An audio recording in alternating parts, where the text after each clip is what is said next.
Merci pour votre fidélité d'écoute à Nana FM et bienvenue à l'avant-dernier numéro du débat de cette semaine.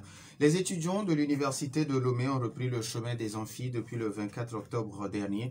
Pour cette nouvelle rentrée, l'université s'est résolument engagée dans l'optique d'investir dans les infrastructures pédagogiques car des réflexions profondes sur l'architecture et la qualité de l'offre pédagogique. La finalité est de continuer à offrir des formations diversifiées, adéquates et professionnalisantes, répondant davantage aux besoins de la société. Quel bilan dressé de l'année académique 2021-2022? C'est l'interrogation qui est la nôtre ce matin. Et pour y en parler, nous recevons sur ce plateau le professeur Essorana Mbachana.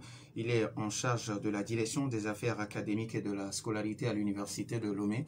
Bonjour, professeur. Bonjour. Merci d'avoir accepté notre invitation. C'est plutôt nous qui vous remercions pour l'invitation faite et qui va nous permettre, j'en suis convaincu, de faire une lumière sur l'Université de Lomé en termes de points forts, de points faibles, mais surtout de perspectives pour 2022-2023. Alors, les auditeurs, vous avez donc la possibilité d'intervenir dans ce débat à partir de 7h35 sur nos deux numéros, 91 09 71 71 ou le 96 61 58 58 avec Stan Teko à la mise en onde.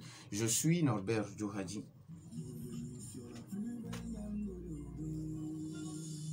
Une fois encore, merci pour votre fidélité d'écoute à Nana FM. Alors, professeur, l'Université de Lomé s'est inscrite dans les réformes depuis quelques années. Alors, quel bilan est-ce que vous pouvez dresser au plan académique, pédagogique et de recherche? Je voudrais, d'entrée de jeu, dire que même s'il est vrai que l'université a connu ces dernières années des mutations importantes, la gouvernance à l'université n'est pas encore satisfaite des résultats. Elle cherche à faire davantage ou à faire mieux. À faire mieux dans le sens où, de plus en plus, et chaque année, les effectifs augmentent. En témoigne ce que nous avons reçu l'année dernière et ce que nous avons reçu cette année. Pour le compte de 2021-2022, nous avons reçu à peu près 114 472 candidats, aussi bien en licence, en master qu'en doctorat. Sur ces 114 472, nous avons environ 110 261 étudiants en licence. Vous comprenez donc que sur 110 000, il y a beaucoup de choses à faire. Sur les 110 000, et là où nous pensons que c'est extrêmement important de le dire, nous avons pratiquement la moitié de ces 110 000 qui sont des filles, c'est-à-dire environ 27 665 filles contre 46 457 garçons. Ce n'est pas pour nous satisfaire du nombre de plus en plus élevé des filles sur le campus, mais je pense qu'il est extrêmement important de dire que des choses se font. Relativement à ces effectifs, nous avons par exemple des concours d'agrégation et des concours CAMES. Et c'est ça aussi qui témoigne de la dynamique des universités. Et pour le compte de 2021-2022, pour les CCI CAMES, l'Université de Lomé avait présenté son 12 candidats et son 6 ont été inscrits, soit 94,67% de réussite. Et par rapport à l'agrégation de médecine, de pharmacie et d'auto, nous avons présenté 22 candidats et 21 ont été inscrits. Donc vous voyez donc que sur le simple fait des chiffres, l'université va bien. L'université va bien également sur le plan de l'académie. Bien évidemment, depuis la survenue de la Covid, l'université a introduit une réforme majeure, celle qui a consisté à faire les cours en ligne. Bien évidemment, aujourd'hui, ce n'est pas totalement une réussite, d'autant plus qu'il y a un certain nombre de paramètres, de critères et de conditions qui ne sont pas encore totalement remplis. Mais nous pouvons nous réjouir de ce que les cours en ligne sont aujourd'hui une réalité à l'Université de Lomé. Nous travaillons sur les faiblesses qui ont été constatées, de sorte que de façon progressive, ces cours en ligne puissent être améliorée. Alors, sur le plan de la recherche, nous avons sur le campus 55 structures de recherche universitaire, ce qu'on peut appeler de façon chose des laboratoires. 3 écoles doctorales, 3 centres d'excellence, plus Ouaskal. Donc voilà en termes de chiffres l'université de Lomé. Alors, le professeur, le reproche fait aux universités, c'est la non-adaptabilité des formations au tissu socio-économique du pays. Alors, aujourd'hui, qu'est-ce que vous faites à l'université pour pallier ce problème? Ce reproche, c'est l'université et elle-même qui s'est fait le procès. Parce qu'on s'est rendu compte, après étude bien évidemment, que le taux d'insertion de nos étudiants diplômés n'est pas assez élevé. Mais à cela, il faut quand même reconnaître que on forme pour le tissu économique, mais ce n'est pas parce que les formations ne sont pas des formations de qualité que les étudiants sont en chômage. Il faut tenir compte aussi du tissu économique qui n'est pas suffisamment important au Togo, ce qui fait que le nombre de diplômés que nous déversons sur le marché de l'emploi n'est pas toujours suffisamment bien consommé. Mais qu'à cela ne tienne, nous avons constaté que nous avons beaucoup plus de licences fondamentales au détriment de licences professionnelles. Et de plus en plus, la réforme a consisté à associer les acteurs du monde socio-économique dans la définition des offres de formation pour voir quels sont véritablement les besoins de ce monde socio-économique-là, de sorte qu'on puisse faire l'effort d'arrimer la formation aux besoins du tissu économique et social du pays. En cela, vous aurez dû remarquer que depuis quelques années, il y a de nouvelles filières qui se créent, de nouveaux parcours qui se forment. En témoigne notamment la création, il y a quelques années, de l'Institut des métiers des mains pour répondre aux préoccupations socio-économiques, d'autant plus que nous avons une potentialité en termes de port qui est un poumon économique du pays, mais à y regarder de très près, les techniciens qui travaillent dans les métiers du port ne sont pas toujours des Togolais, ou que ceux qui sortent de l'université de Lomé sont obligés de passer par une période de stage pour une sorte d'adaptation. Donc, pour répondre à cette préoccupation, nous avons créé un institut des métiers de la main qui a ouvert la formation à licence sur 4 filières depuis l'année dernière. On a vu également que le Togo, et notamment sa capitale, Lomé, se présente comme une ville au cœur des rencontres internationales. Or, qui parle de rencontres internationales parle également de multilinguisme, puisque ce sont des acteurs qui viennent d'horizons divers avec un prérequis en termes de langue différents. Et donc, la plupart des conférences nécessitent forcément de l'interprétation. C'est la raison pour laquelle, pour répondre également à cet objectif, nous avons créé le Centre international de langue qui va former les interprètes agréés de sorte qu'ils puissent être opérationnels sur ces différents chantiers en termes de conférences que Lomé et la capitale du Togo abritent de plus en plus. Mais en même temps, vous l'avez vu, relativement au plan OPND et à la feuille de route gouvernementale, il y a un secteur important en termes d'issue industrielle qui est en train d'être mis en œuvre, notamment au travers la plateforme industrielle d'Adikopé, c'est-à-dire PIA. Et c'est d'ailleurs pour cette raison que, après une réflexion assez profonde, nous nous sommes rendus compte que si nous gardons en l'état le CIC et l'INSI, les formations qui y sont données ne répondront pas véritablement aux besoins du tissu industriel qui est créé à PIA, et plutôt à Aditokopé au travers de PIA. Et donc, la réflexion a consisté à fusionner les deux établissements, à créer de nouvelles filières en lien avec ce qui existe à PIA, mais ce qui également est en perspective de sorte que nos étudiants qui vont sortir de ces écoles-là ne puissent pas souffrir, mais en même temps, de sorte que nous puissions mettre sur le marché de l'emploi, aussi bien togolais que dans la sous-région, des compétences avérées. Alors, professeur, aujourd'hui, on reproche également à l'université un manque de communication. À ce niveau, vous répondez quoi? Je pense que s'il y a un reproche qu'on doit nous faire, ce n'est pas en termes de communication. Je pense que nous communiquons suffisamment et avec modestie très bien. D'ailleurs, nous avons depuis 2 ans créé une direction dédiée à la communication et au protocole qui fait un travail extraordinaire en termes de présence sur les réseaux sociaux, mais en termes de présence également sur les médias traditionnels.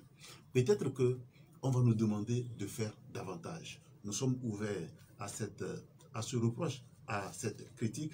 Nous allons continuer par travailler en sorte que l'université de Lomé soit de plus en plus visible et que nous portons nos préoccupations en débat devant la population, que nous soyons à l'écoute également de la population, de sorte que les retours que nous avons puissent nous permettre de faire davantage. Alors, pour maintenir la salubrité de l'espace, un conseil de discipline sur le maintien de la salubrité est créé. Quelles sont alors ses attributions? Alors, sur cette question précisément, je voudrais dire que j'ai eu, et l'université a eu écho d'un certain nombre d'actions de zèle de certains de nos agents. On va dire qu'on va regretter notamment ces excès. Et vous êtes d'accord avec moi que dans une corporation, il peut y avoir parfois des brebis galeuses. Je ne dis pas que nos éléments de copule sont des brebis galeuses, mais on a pu constater quelques excès. Mais de quoi est-il véritablement question? Vous vous êtes rendu compte que de plus en plus, l'espace universitaire de Lomé est très attractif. Il est attractif au prix de beaucoup d'efforts et beaucoup d'investissements. Pour garder la salubrité de l'université, nous avons contracté avec un certain nombre d'opérateurs. ANASAP, par exemple, maintient toute la partie verte de l'université, mais nous avons contracté aussi avec des sociétés de nettoyage pour nous aider à nettoyer nos amphis, à nettoyer nos bureaux, à nettoyer nos salles de cours. Maintenant, il faut que justement, après que ce travail-là ait été fait, qu'une fois que c'est fait, qu'on puisse garder aussi longtemps que possible une certaine propriété sur le campus.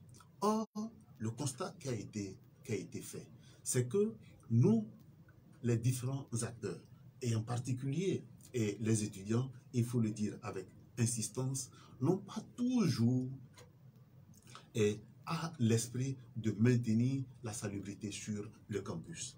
Peut-être que ce que je vais dire sera assez désagréable, mais il faut avoir le courage de le dire.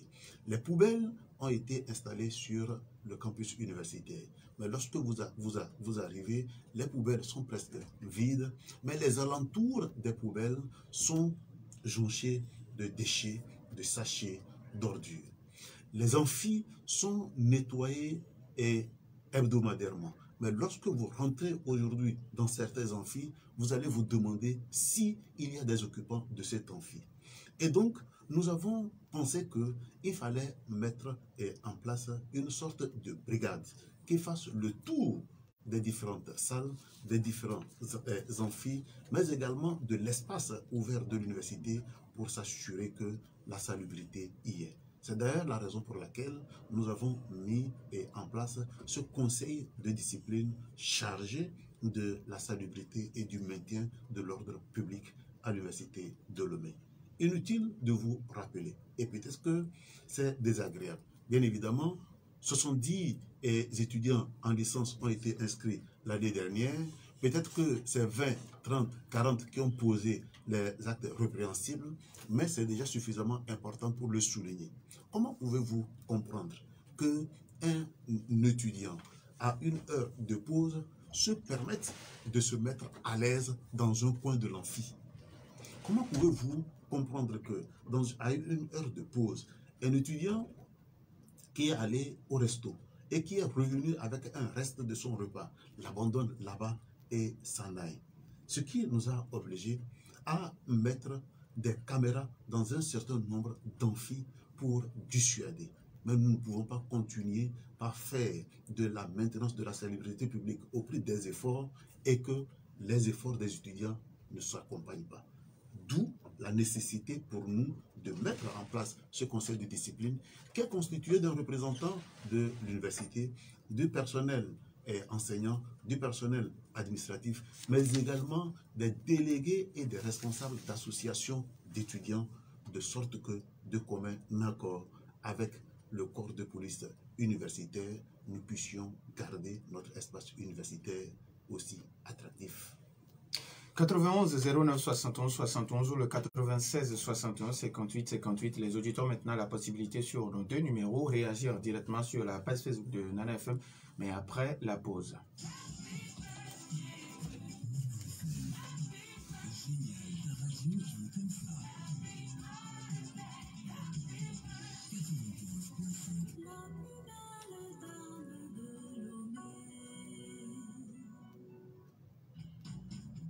Fimo 228, la boutique est ouverte.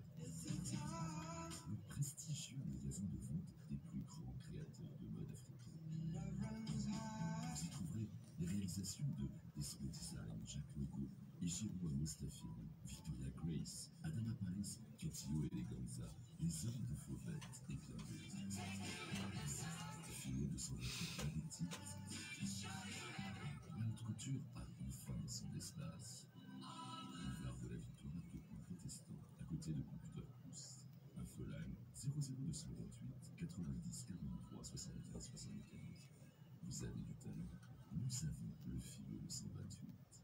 La boutique.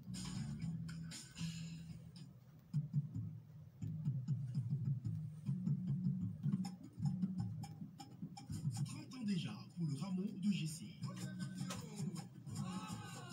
Pour célébrer son 30e anniversaire, l'association Le Ramon de GC organise deux grands événements. D'abord, un colloque les 16 et 17 décembre 2022 au centre Christ Rédempteur, encore appelé Rwanda Romé. Thème du colloque, germination pour une pensée politique africaine.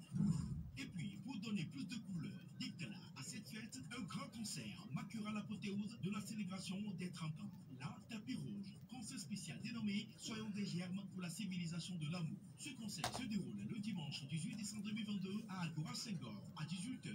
Le concert verra la participation des enfants de Marie de la paroisse Saint-Antoine de Padoue de Hanoukapi, la chorale Notre-Dame du Sacré-Cœur de la cathédrale de Lobé, le groupe artistique Ourias. Prix des tickets 2000 francs CFA. Point de vente cathédrale de Lobé, paroisse Saint-Antoine de Hanoukapi, paroisse Notre-Dame de la Rédemption de Bekikami, librairie Bon Pasteur au Grand Marché, Radio Maria et les membres du Ramon de GC. Dans l'entente de Noël et pour célébrer les 30 ans d'existence du Ramon, soyons tous dans l'action de grâce. Ramon de GC, joyeux anniversaire. 2023. Pour cette rentrée 2022-2023, il s'agit pour nous de continuer par travailler sur nos points faibles, de sorte Avant de continuer, nous avons un premier auditeur en ligne. Nana FM, allô? Bonjour Nana FM. Oui, bonjour. Comment vous allez? Je vais bien, et vous? Ah, ça va aussi bien. Votre nom, s'il vous plaît? C'est Monsieur Thomas. Monsieur Thomas. Ok, on vous écoute, Monsieur Thomas. Oui, en fait, moi je suis enseignant vacataire à l'université de Lomé. Oui. Et par rapport au dernier point que le professeur vient de souligner concernant l'insalubrité à l'université, je voudrais apporter quelques témoignages. Effectivement, vous aurez remarqué que l'université, c'est un monde qui regroupe plus de 70 étudiants, 70 000 étudiants. Et sur cette base, assurer la sécurité de ces 70 000 étudiants dans un espace clos, c'est quelque chose d'assez difficile. On constate plusieurs vols sur le campus. On constate des exactions ou bien des étudiants qui se violentent entre eux. Et on constate même parfois que les étudiants laissent des déchets dans l'espace. Mais il y a une scène que moi-même j'ai particulièrement remarquée. un étudiant qui vient sur l'espace universitaire et qui est en pleine tristesse sur les artères, on l'intercède, on le demande pourquoi vous êtes en train de courir dans un espace privé comme ça. On demande la carte à cet étudiant. L'étudiant refuse de donner sa carte. Déjà, Dans ces conditions, l'agent de copie ne sait même pas si c'est un étudiant ou bien si c'est quelqu'un qui vient de la ville qui fait ses brodels à l'université. merci beaucoup, monsieur Thomas. D'accord, merci beaucoup à monsieur Thomas. 91 09 71 71. Nana FM, allô? Bonjour, Papa Sibiti, bonjour. Bonjour, Papa Sibiti. Éminent professeur, merci beaucoup. Merci bien. Mon professeur, vous voyez, tel que vous êtes, moulé par vos parents polis, aujourd'hui je constate vos élèves universitaires là, chaque fois moi je dis, mais quand sont ces étudiants là? Ils ne sont pas polis, ils ne respectent pas. Quelle est de parler de la vitesse de quelqu'un qui courait? Je vous prie.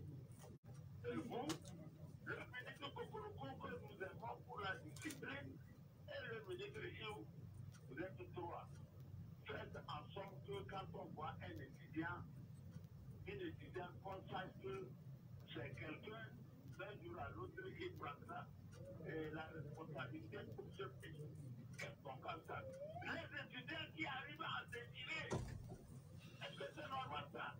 Un professeur, qu'est-ce qu'il va donner aux élèves et quand il va sortir enseignant? Les filles qui font dire n'importe quoi, les étudiants qui arrivent en culotte à l'université. Et on se sait, mon excellent professeur, il faut revoir tout ça là, parce que nous avons M. Babelem qui dit qu'on note tout, l'intelligence, le comportement. Merci beaucoup à Papa Sibiti. Merci pour ces interventions. Le professeur va essayer de vous répondre. Nous avons un autre auditeur en ligne. Nana FM, allô? Oui, allô? Oui, bonjour. Bonjour. Vous voulez parler un peu plus fort, s'il vous plaît? D'accord. En fait, je voudrais intervenir dans l'émission. Votre nom? C'est M. Gildas. Monsieur Gildas, vous nous appelez de? Je vous appelle du Douma CC. Douma CC. Ok, monsieur Gildas, allez-y.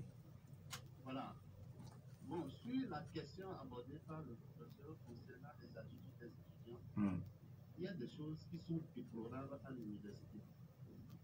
Premièrement, au niveau des amphis, les amphis sont complètement retapés, mais après un cours, si vous allez dans ces amphis, vous allez pouvoir suivre le dépotoir. Allô?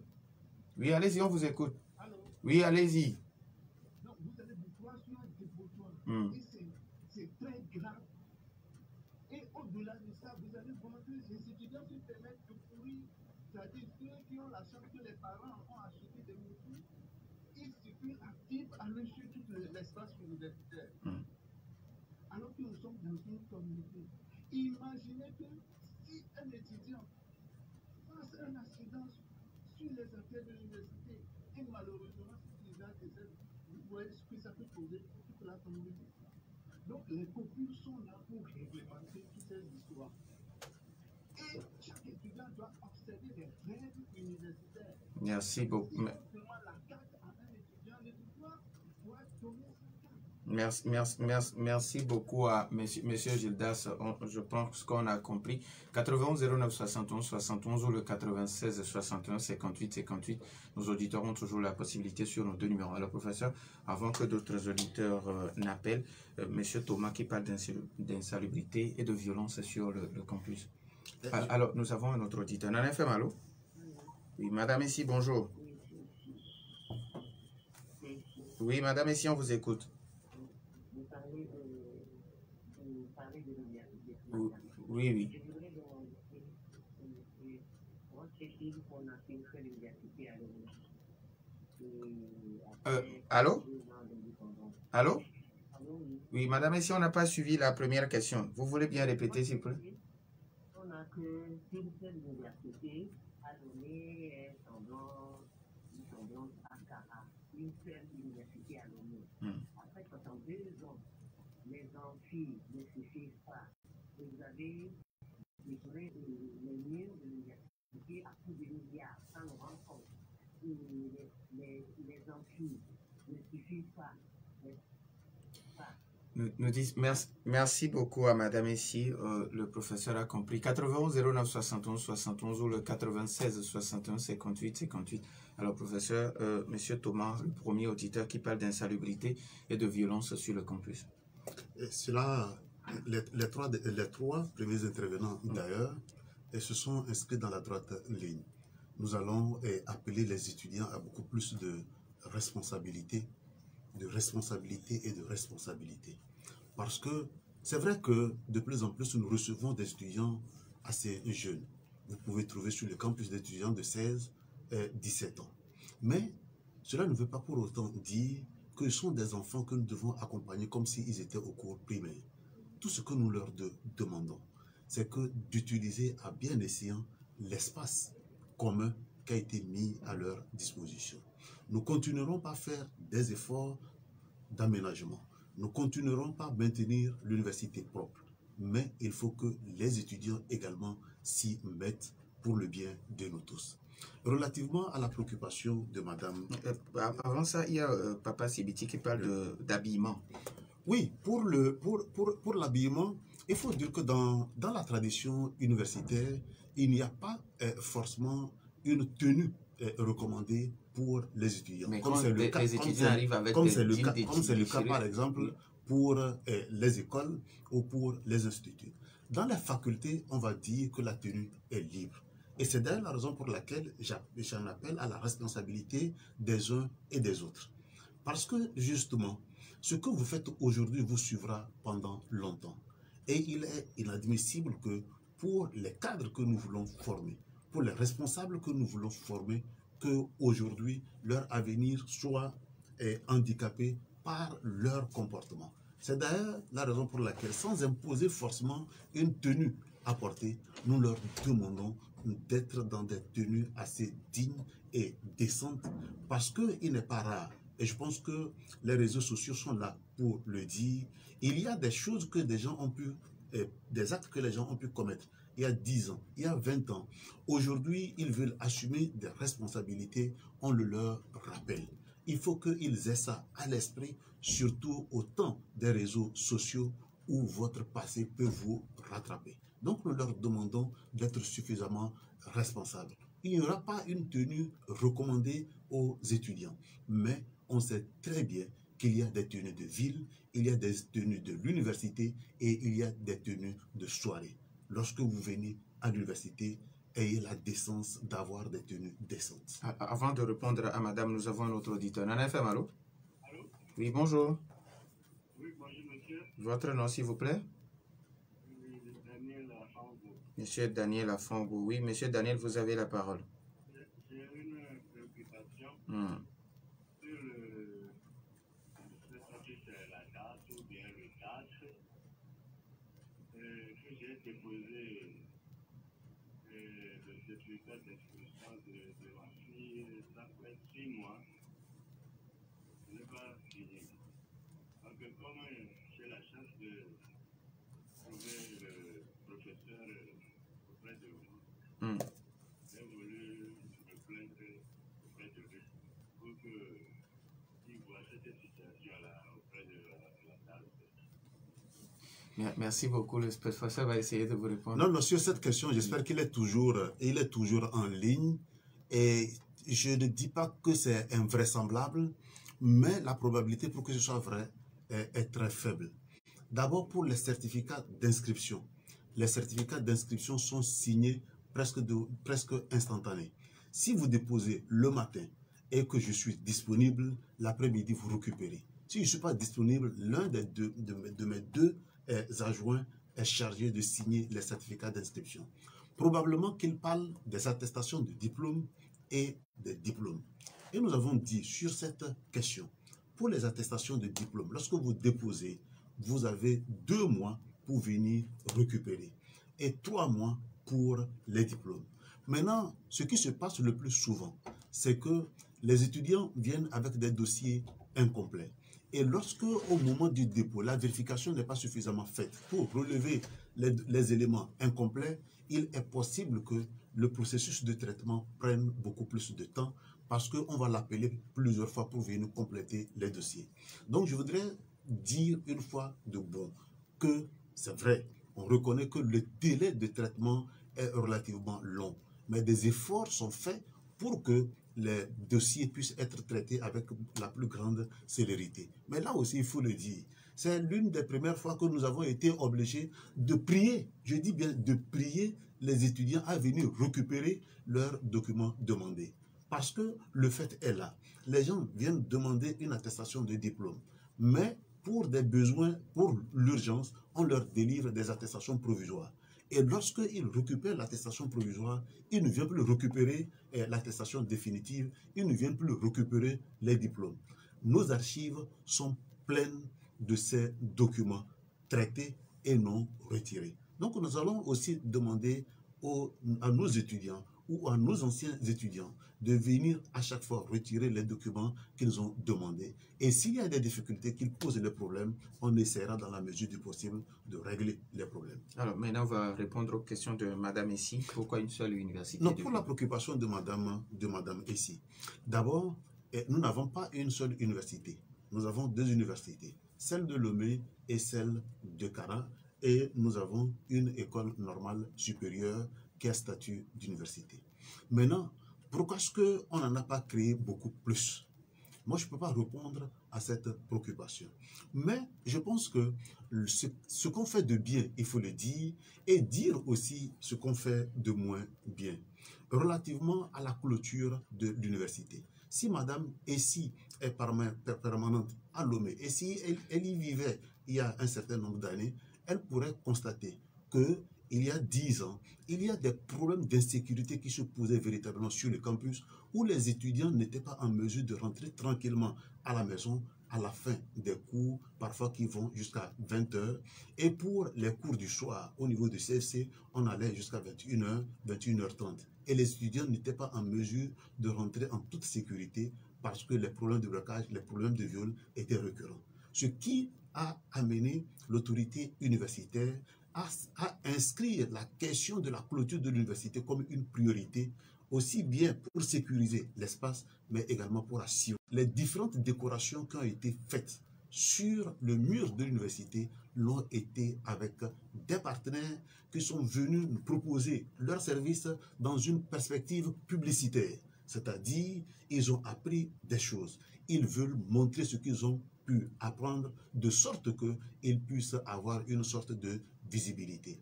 Donc, ce n'est pas l'argent de l'université qui a servi notamment à la décoration du mur. Mais qu'à cela ne tienne, même si c'était l'argent de l'université, qui aujourd'hui va nous dire que les décorations qui ont été faites n'embellissent pas la ville, n'embellissent pas l'université. Lorsque nous allons dans d'autres universités, nous voyons que effectivement, il y a beaucoup de travaux qui sont faits pour rendre plus attractif l'espace universitaire et l'université de Lomé ne dérogera pas à la règle. Nous avons un dernier auditeur en ligne. À l'FM, allô? Allô, bonjour. Oui, bonjour. Moi, c'est Raimi. Oui. J'appelle de Aboué. Oui, monsieur Rarimi, allez-y. Alors, moi, j'estime humblement, à écouter, en tout cas ce que j'ai pu écouter, que nous essayons de traiter un problème en bout de ligne. Alors qu'il faut prendre depuis la racine. Moi, j'ai essayé de sillonner un peu l'étendue du territoire, même à Lomé. Toutes les écoles primaires publiques ne sont pas clôturées. Enfin, celles qui sont clôturées, on les verrait on continuera du temps. Et cela laisse quoi? Les élèves n'ont pas appris l'ordre depuis tout petit, n'ont pas appris le beau, le bien, l'ordre. On n'a pas eu des pots de fleurs, des parterres. On n'a jamais eu de l'ordre depuis tout petit. C'est pas quand ils vont devenir étudiants et qui vont savoir faire de l'ordre de la salubrité. Et donc moi j'aimerais, autant on attaque les sujets en front, il faut qu'on redescende jusqu'à la base, jusqu'aux écoles primaires, qu'on montre aux enfants ce que c'est que l'idée du bien, du beau, de l'ordre, de la salubrité, ainsi qu'à demi-temps, ils seront de meilleurs étudiants. Merci beaucoup. Merci, merci. Alors, professeur, vous voulez répondre? Non, je pense qu'il a totalement raison, mais ce n'est pas non plus parce que dans les écoles primaires, secondaires, on ne leur a pas appris le beau qu'il faut continuer dans la pagaille. Et je pense qu'il faut quand même commencer quelque part. Nous avons commencé à l'université. Et effectivement, vous avez constaté que depuis 2 ans, lorsque M. Kokoroko est à la tête du ministère de l'enseignement primaire et secondaire, il y a beaucoup de choses qui sont faites dans le sens de la discipline, de l'organisation, aussi bien sur le plan pédagogique que sur le plan comportemental. On va tout simplement espérer que cette dynamique soit maintenue, de sorte que, oui, ils apprennent le beau, le joli, le bien depuis l'enfance avant d'arriver à l'université. Mais il faut aussi le dire, ce n'est pas simplement dans les écoles qu'il faut le leur apprendre, il faut le leur apprendre également à la maison. Que faisons-nous en tant que parents lorsque dans les chambres des enfants ne sont pas balayées, lorsque les chambres des enfants ne sont pas rangées, lorsque nos poubelles, nous ne prenons pas soin de les trier? C'est aussi ça, la responsabilité des parents. Nous, à l'université, nous allons jouer pleinement notre rôle, en tout cas dans la mesure de nos moyens, en ayant à l'esprit que nous seuls, nous ne pourrons pas changer grand-chose et que, oui, c'est depuis la maison, le cours primaire, le secondaire, avant l'université et plus tard dans la vie active. Commençons quelque part et l'université a pris ses responsabilités. Alors maintenant, revenons aux perspectives pour l'année 2022. Donc je disais que par rapport aux perspectives pour l'année 2023, nous avons d'ailleurs adopté notre plan directeur 2021-2025 qui inscrit les priorités de l'université. Nous avons comme priorité d'intensifier l'amélioration du tissu infrastructurel de l'université. Nous allons continuer par travailler sur ces infrastructures de sorte à augmenter les capacités d'accueil de l'université. Et en cela, le bloc polyvalent est presque complètement achevé et il est possible que dès la rentrée de janvier, nous puissions disposer de plus de salles, de places assises et d'augmenter le nombre de cours en présentiel. Mais nous avons également insisté sur le fait que, au-delà des infrastructures, il faut former l'homme. Et c'est d'ailleurs la raison pour laquelle un certain nombre de mesures ont été prises pour renforcer les capacités des acteurs de l'université. Aussi bien les personnels administratifs et techniques, les enseignants, que bien évidemment les étudiants dans une bonne intelligence. Hier, je recevais encore les délégués de l'université pour échanger avec eux sur les différentes perspectives, sur l'appréciation qu'ils ont faite des processus d'inscription, sur les points qui sont considérés comme des réussites, sur les faiblesses et ce qu'il faut améliorer. Nous allons également continuer par travailler, nous l'avons dit, sur le processus de délivrance des documents administratifs, notamment les attestations, notamment le diplôme, de telle sorte que le délai soit beaucoup plus rapproché et que à chaque fois que les étudiants demandent un document, qu'il puisse être disponible. Mais en même temps, l'université, vous savez, est un établissement public. Et cet établissement public vit essentiellement, pour ne pas dire exclusivement, de la subvention de l'État. Nous allons souhaiter que cette subvention continue par augmenter de sorte à ce que nous puissions faire face aux différents défis qui sont les nôtres.